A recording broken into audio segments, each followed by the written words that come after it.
Missing someone. Missing someone. Missing someone.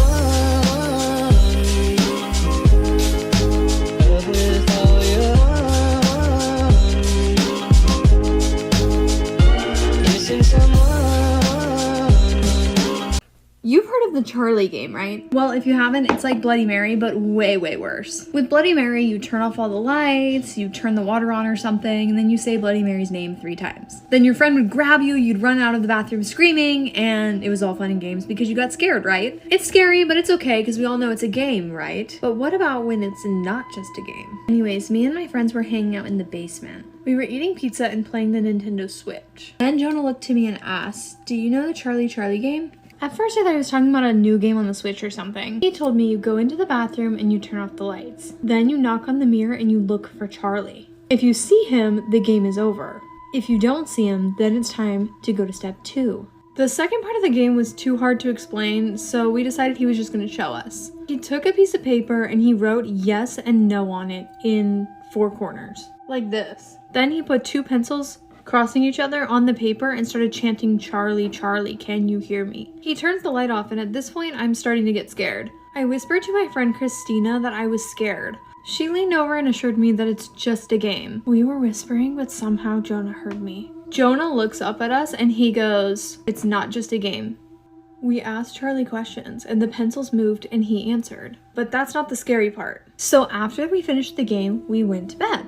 Everyone else had fallen asleep and I was watching TikTok on my phone. I heard a creak and it sounded like it was coming from upstairs. I tried to tell myself maybe it was the wind or the house settling or their pets, but it wasn't windy and they don't have any pets, so when I heard the creak a second time, I got scared. I tried to wake Christina, but she was out. That's when I noticed that Jonah wasn't laying next to us. I'm debating whether or not to get up when I start hearing whispering. And then it hits me, he's playing that freaking game again. That's when I had an idea. I was gonna scare him. So I sneaked closer to the bathroom and sure enough, the whispers are getting louder. I could hear his chanting, "Charlie, Charlie, can you hear me? Charlie, Charlie, show your face." When I got up to the door, it was closed. There was a weird light coming from underneath the door. I reached for the door handle and when I touched it, it was burning hot. I kept reminding myself that it was just a game. I knew when I opened that door, I was gonna see Charlie. I just went for it. I opened the door. Called The Bride. This was a very popular one. So the story goes like there was a couple who had just gotten married and during their wedding reception they were having lots of fun, dancing, singing, and even playing games and contests. One of the games that they decided to play was hide and seek. The bride went up to the attic and was looking for a place to hide when she came across a giant chest. She opened the chest and climbed in, thinking nobody would ever find her in there, and that when they went up to the attic to look for her, she could pop out and scare them. Well, right after she had climbed into the chest, the top had slammed down and hit her in the head, knocking her unconscious. As she fell inside the trunk, the lid then slammed closed and locked. Everybody was looking for her, but nobody looked inside the trunk. After a while, they started searching elsewhere, searching all over the wedding venue and even all across town. Nobody knows how long she was banging on the trunk after she had come out of her unconscious state. But still, she was all the way in the attic and nobody could hear her. After a while of searching for her, all of her friends and family decided that she was gone and that they would just stop looking for her. Nobody ever knew what happened to her except for one day, a maid was looking for something in the house where the wedding venue had taken place. She went up into the attic searching for this item and thought maybe it's in the trunk.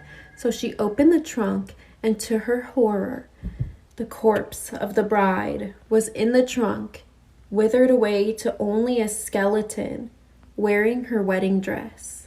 This is why you should always lock your front doors. A kid living with both of his parents decided to watch a movie for their family weekly movie night. He then gets up to use the restroom. As he is in the restroom, he sees all of the power in the house cuts off, and then he hears 2 loud thumps. He locks the bathroom door and hears heavy objects being dragged across the hallway. The kid, freaking out, runs out of the bathroom and runs into the restroom. Once he is inside the room, he locks the door. As he locks the door, he jumps in bed and acts like he's asleep in hopes that this person who is in the house will ignore a child sleeping. He closes his eyes and hears the door creak at the same time. He squints his eyes and sees a man with no eyes dragging the bodies of both of his parents.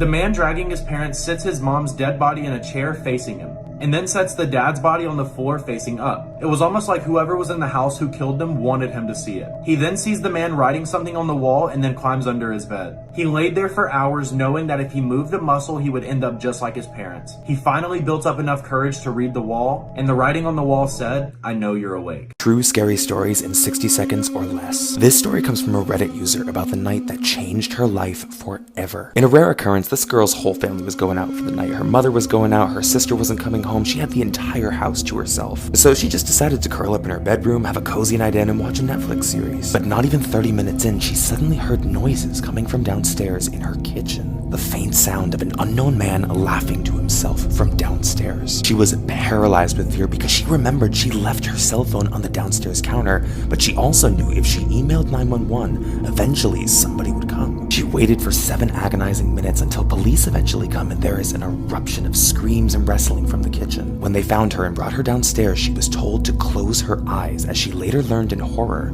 that the man who had been in her kitchen had her mother spread out on the floor in pieces.